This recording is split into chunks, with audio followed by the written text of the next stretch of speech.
Next individual, please, 1021. Request of Christopher Hale to address council regarding pedestrian and cyclist safety. Good morning. Can you hear me okay? Yep, loud and clear. My name is Dr. Christopher Hale. I'm a board-certified emergency medicine physician who grew up in the Portland metro area, graduated from OHSU, and have been in clinical practice for over a decade. I'm also the father of 2 young children. My wife and I bike them to school every day, trying to do our part to leave them a livable climate. As an ER physician, I've witnessed firsthand the devastation of a transportation system that prioritizes vehicle convenience over safety. I've shed tears with the families whose loved ones have been taken in a moment by a transportation system designed to allow increasingly larger vehicles to drive at increasingly faster speeds and considers the safety of anyone outside of those vehicles as a lesser priority. This year, Portland has experienced more traffic deaths than at any time in the prior 3 decades. Over the last few years, around 40% of those traffic deaths have been people outside of vehicles, pedestrians and cyclists. Low-income neighborhoods and communities of color have had more than 3 times the number of pedestrian deaths per capita compared to the rest of Portland. These are places still suffering from the historic injustices of a lack of investment in public infrastructure, including safe street design.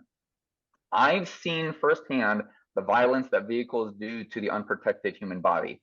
These deaths might be abstract numbers to you, but they are very visceral and very real when bodies are crushed and people are bleeding out.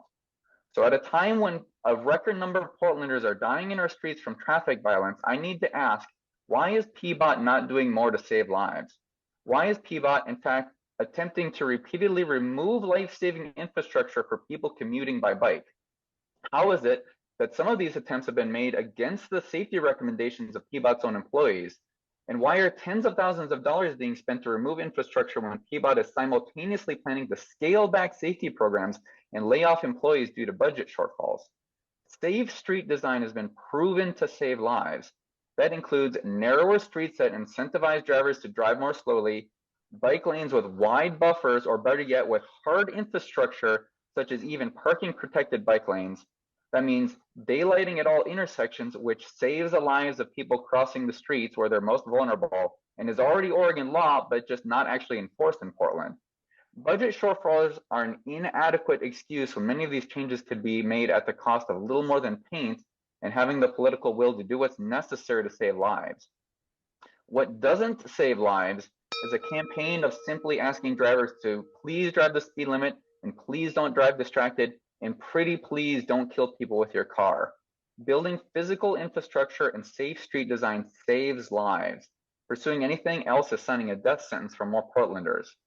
So for those of you in city leadership who like to portray themselves as advocates for safe neighborhoods, or like to tell people that you bike or your children bike, why are you making our streets more dangerous and deadly for Portland's most vulnerable, especially our children?